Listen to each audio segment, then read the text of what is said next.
Hi guys, today I'm talking about food again. Remember my previous two vlogs was first one around kumquats and second one about chickpeas. So I was talking about the texture and the taste of food, and I did mention parents having difficulty getting their children to eat new foods, and I want to elaborate on that. Now, obviously, in my previous life, I've worked with children with sensory issues for many, many years, and I've learned so much in that particular world from parents, from children that I've worked with. And I want to share something with you today. It's not the whole picture here, don't get me wrong, but I think there's an easy way that parents can actually use in order to get their toddlers to try new food. And it just mixes so well into this whole food genre that we've been talking about.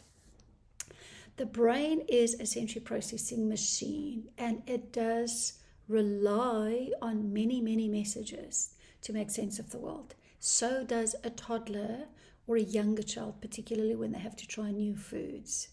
The brain first see what it is, and a particular food, then it touch. So it's first see, then it's touch, then it is smell, and then it actually gets put in the mouth to taste. So there's basically, before food goes into the mouth, these three pathways that it actually need to go through. This is why it's so important to remember that we can't just position or put a new food in front of your child, your toddler in particularly, if you are starting to expand their food repertoire.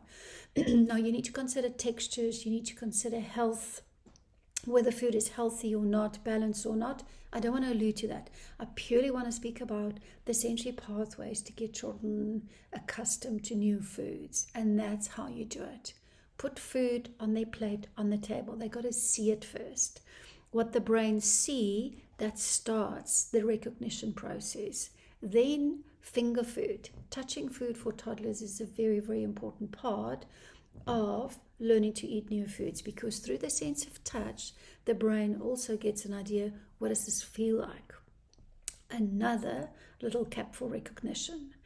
Then smell, and then it goes to taste. Now, smell and taste work very, very closely together. So your child might not necessarily smell something, but if they do, don't get hung up about it. But the important process for the seeing and the touching is so critical, because it expands the familiarity for the brain, and your child will actually eat new foods way, way easier. Think about it. You're in Japan, you're at a new restaurant, and someone put food in front of you. You don't recognize it, you don't know what it is, it looks weird, you've never tasted it before. You're not just going to go ahead and eat it. You're going to ask, what is it? How is it being prepared? What is it made of? How does it taste? And you might try a little bit, or you might not even try it.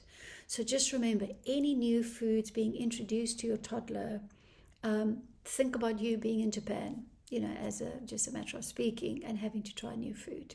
So hopefully next time when you need your child to eat pumpkin or broccoli or asparagus, maybe that's a bit of a push, make sure you put it on the plate in front of them, let them touch it, then they will smell, and then they will eat it. It just makes eating so much easier. And it just helps to expand your child's repertoire, which is very important. On that note, cheers, and speak to you soon. Bye.